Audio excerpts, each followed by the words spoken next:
పరిశుద్ధ గ్రంథం నుండి 63వ కీర్తన మొదటి నుండి చదువుకుందాం.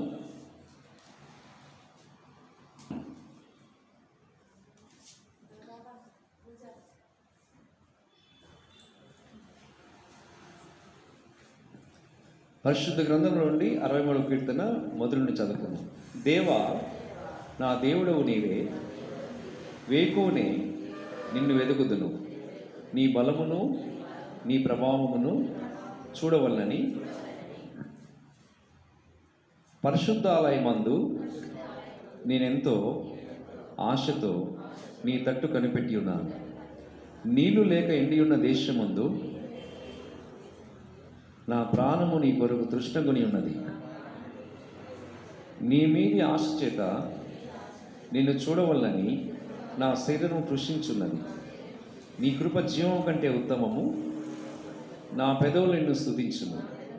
నా మంచం మీద నిన్ను జ్ఞాపకం చేసుకుని రాత్రి జాముల యందు నిన్ను ధ్యానించినప్పుడు క్రొవ్వు మెదడు నాకు దొరికినట్లుగా నా ప్రాణము తృప్తి పొందొచ్చున్నది. ఉత్సహించు పెదవులతో నా నోరు నిన్ను గూర్చి గానము చేయుచున్నది.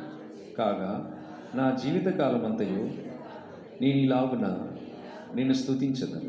నీ నామమును బట్టి నా చేతులెత్తెదను. నీవు నాకు సహాయకుడవై ఉంటివి. నీ రెక్కల చాటున శరణు జొచ్చి ఉత్సాహధ్వని చేసేదను. నా ప్రాణము నిన్ను అంటి వెంబడించున్నది. నీ కుడి చెయ్యి నన్ను ఆదుకొనుచున్నది. నా ప్రాణమును నశింపచేయాలని వారు దాని వెతుకుచున్నారు. వారు భూమి క్రింది చోట్లకు దిగిపోదురు. బలమైన ఖడ్గమునకు అప్పగింపబడుదురు. నక్కల పాలవదురు. రాజు దేవుని బట్టి సంతోషించును. ఆయన తోడని ప్రమాణము చేయు ప్రతివాడును అతిశయులను అబద్ధములాడు వారి నోరు మూయబడును.